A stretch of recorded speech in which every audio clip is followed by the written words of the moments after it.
Good day, ladies and gentlemen. My name is Wouter Fourie.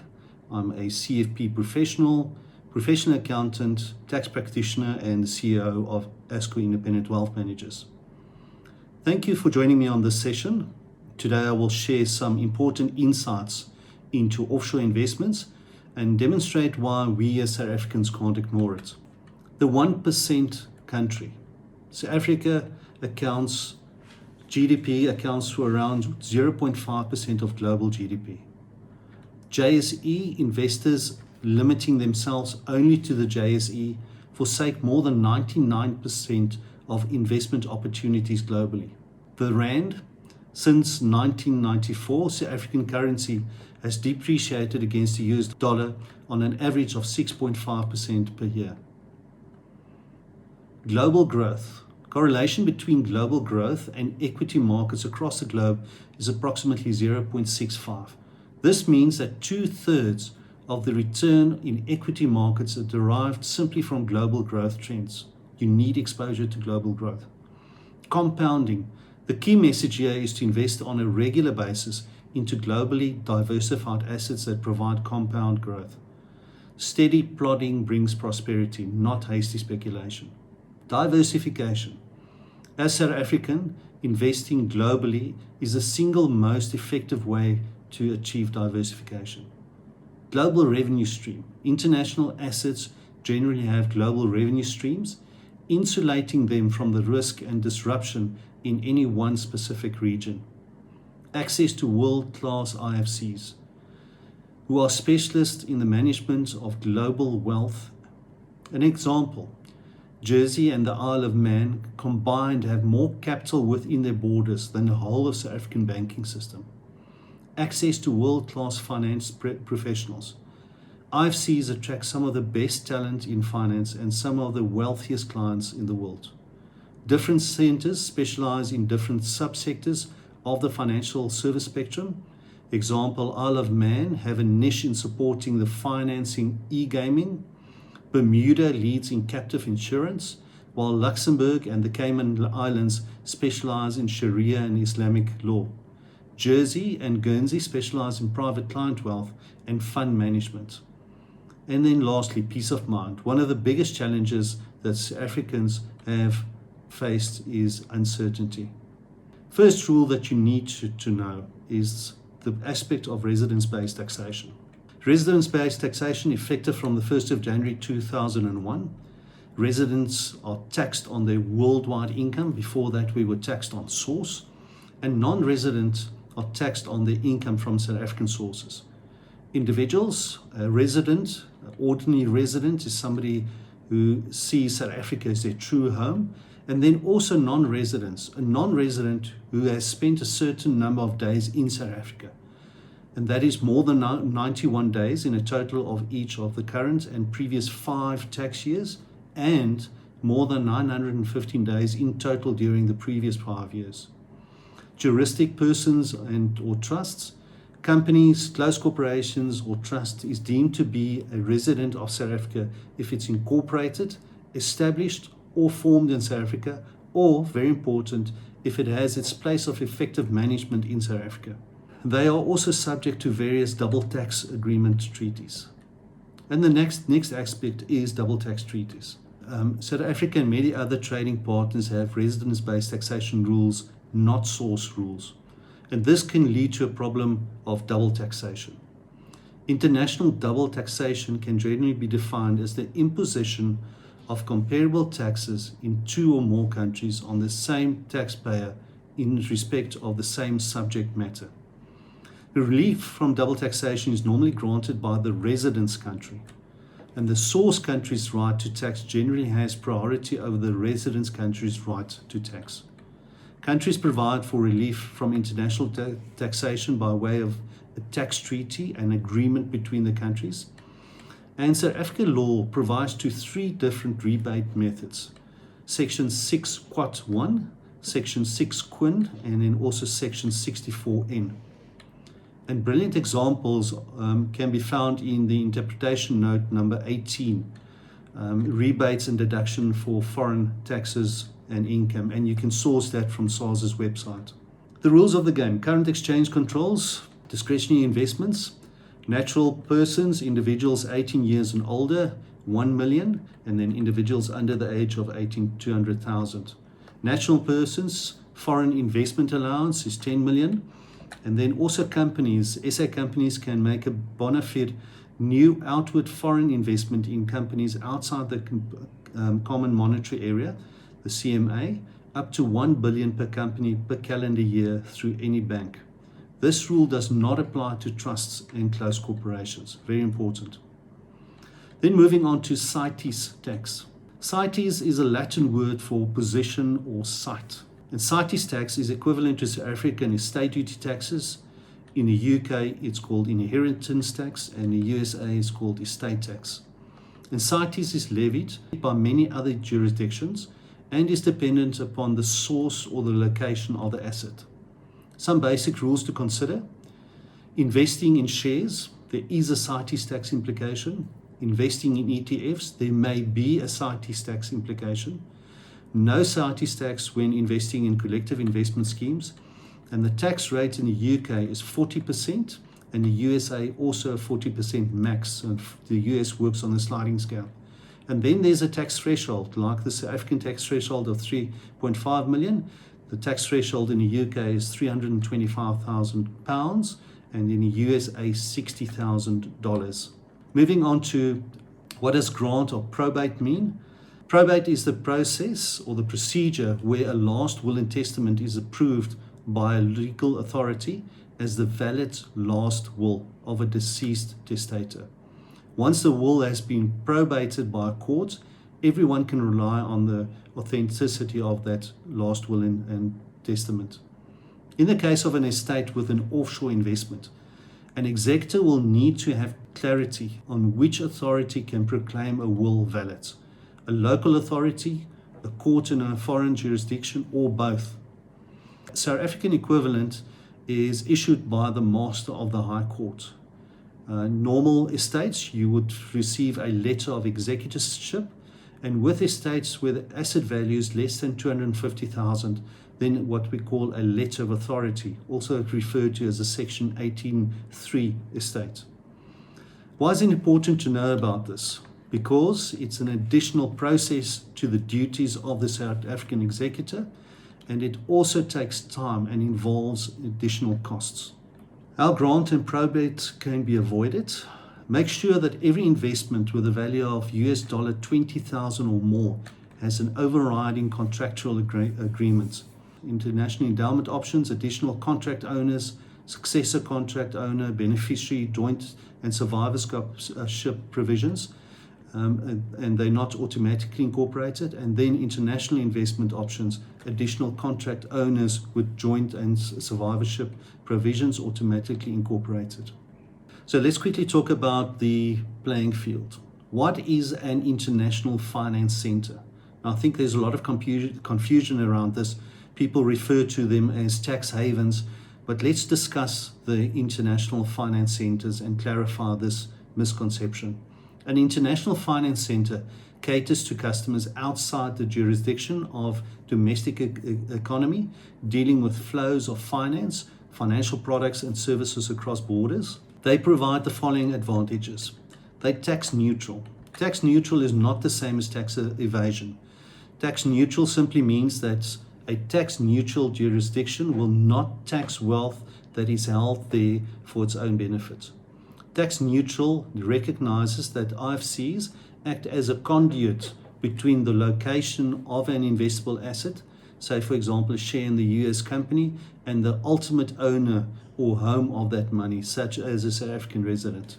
They also provide the advantage that they have sophisticated financial service infrastructure, politically stability, case law based on protection of offshore wealth, and this is very important, access to hard currency investments, and the ability and desire to serve the financial needs of non-residents. Right, staying with understanding the playing fields, there are three distinct sets of offshore jurisdictions that have evolved. English law IFCs, British Crown dependencies like Jersey, Guernsey, and the Isle of Man. And then we have British overseas territories like the Cayman Islands, Bermuda, etc. And then also former British colonial city-states and territories like Hong Kong, Singapore, and the Bahamas. European law IFCs, which is Luxembourg, Liechtenstein, Switzerland, and Ireland, and then also regional law IFCs, Panama, Lebanon, and then the UAE. Which IFC should I invest in? British Crown dependencies of Jersey, Guernsey, and the Isle of Man for their stability, their tax neutral status, regulatory soundness, and common law legal system, which is based on the same principles as South African law. They are near to London, an hour's domestic flight, and then also culturally aligned to South Africa. And we also see a noticeable South African expat contingent and minimal time difference between the two sectors. Also, if you look at Guernsey, there are reasons for Guernsey. There are a number of standards and surveys internationally that assess the various jurisdictions on their governance and policy protection rules. One example is the Financial Action Task Force, the FATF, that consistently rates Guernsey as a top jurisdiction, policy protection rules, even if compared to jurisdictions like Bermuda and the Isle of Man.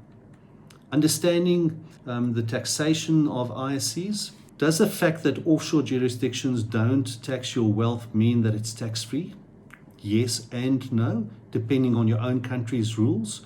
Remember what we said, the IFC just acts as a conduit, so it conduits to your country's legislation. Good international investments will almost always be in what the industry refers to as wrappers. We know it as endowments. And then important, accumulation class versus income class wrappers. An accumulation class of a wrapper should be selected at the outset rather than an income class, which pays out any interest or dividends. Income paid out on a regular basis is rarely the correct tax strategy for South African investments, specifically international investments. Then we're moving on to the next section called the decision about which platform, product, currency to invest in.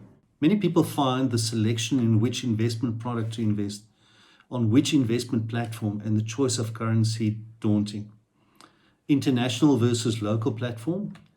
International platform does not answer all the needs. If the investor needs to invest in smaller tax-free amounts, in a retirement annuity for retirement funds, or to preserve their retirement savings, or to invest in a living annuity, they must consider using the local platform. As a rule of thumb, for most other investment needs, the investment product selection decision can be simple. Is a local or offshore endowment wrapper needed, or is a more traditional FSCA Category 3 investment the option? The next slide provides us with guidelines in terms of the requirements and factors that play a role in selecting the specific products or currency or platform. Requirements and factors that play a role is the client's offshore allowance, simplicity, ease, and speed of doing business. Is the client willing to go through the foreign exchange process and tax clearance if needed?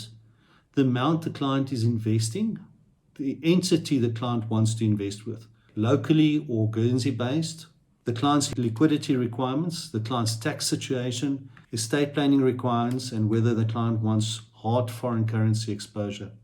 These aspects are all a matter of preference and are interlinked and not specifically in that order.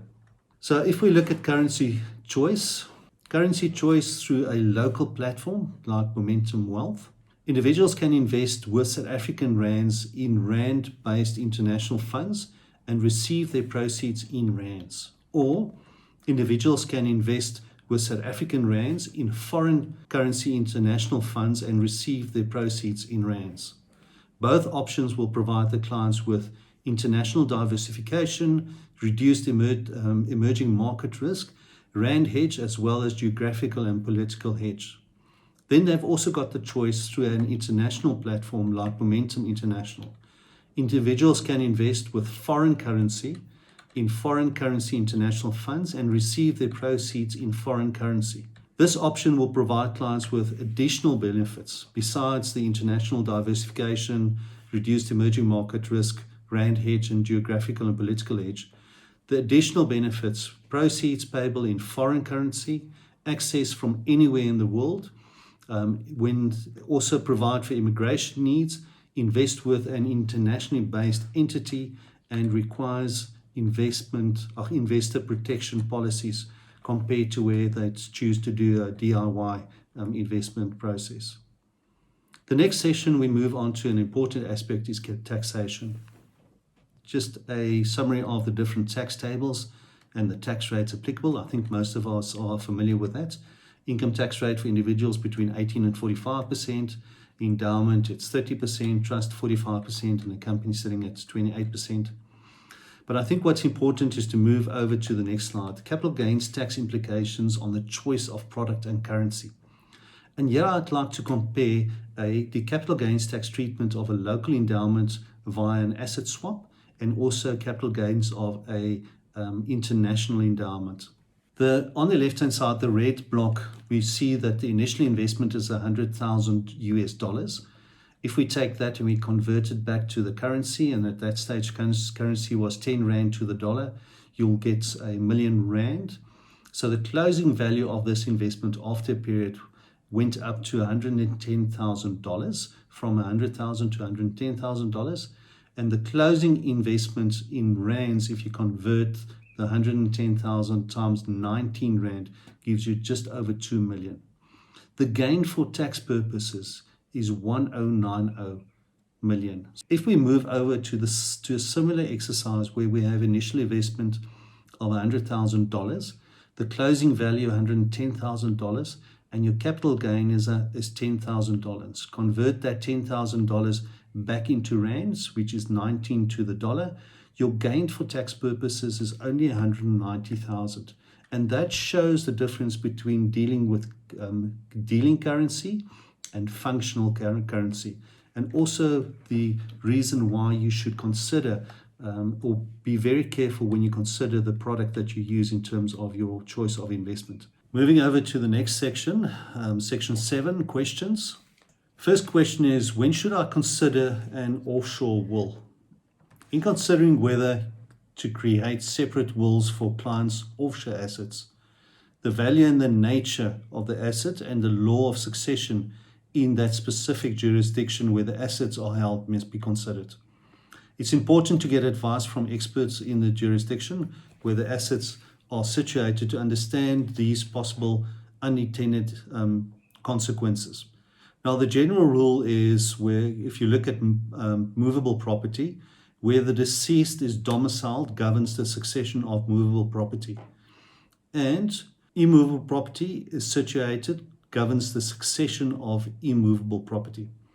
So Africans, we have freedom of testation, but in some jurisdictions they have applied forced heirship. Advantages of separate wills for offshore assets: the executive may act independently of one another and proceed without delay, so both sides can proceed with their estate, the winding up of their estate. There are some complexities of separate wills, and they include additional costs, ensuring that all the wills correspond with each other, covering the testator's worldwide estate, making sure that both wills actually address all the assets across the world, and not unintentionally revoking any of the other wills. Other options to consider: joint and survivorship options, successor contract owners and beneficiaries for proceeds that allow a direct transfer of assets to beneficiaries on the death of a specific investor. Next question we address is, when should I consider an offshore trust? Reasons for an offshore trust is for asset protection and wealth transfer, not for tax avoidance or tax structuring, etc. Be very careful of that. These structures will be attacked by SARS. Offshore trusts are much more complicated and a matter of personal preference, and it's expensive to administer. Around about £2,000 per annum for the administration costs of an offshore trust. An offshore fiduciary specialist should ideally be consulted and to advise on these structures. Next question is, how can a South African trust gain offshore exposure? Now, South African registered trusts and companies do not, like individuals, qualify for offshore investment allowance, and they have either to invest in rand-denominated unit trust funds that buy offshore assets or use foreign investment capacity, asset swap, in order to gain their desired offshore exposure. Trusts can use rand-denominated international funds and ensures foreign investment capacity as well as foreign investment capacity of other approved providers. Some other interesting questions. What value of Kruger Rand coins can be taken out of South Africa? Banks may allow the export of Kruger Rand coins or the equivalent in fractional Kruger Rand coins up to an amount of 30,000 Rand as a gift from a resident to a non-resident. Non-resident visitors may export up to 15 Kruger Rand coins or the equivalent in fractional Kruger Rand coins, supported by a prescribed SARS custom declaration, provided that they can prove that the coins were acquired with the proceeds of foreign currency introduced. And then finally, ladies and gentlemen, like every investment move you make, use common sense and choose a reputable investment firm. Thank you for the opportunity to share with you today.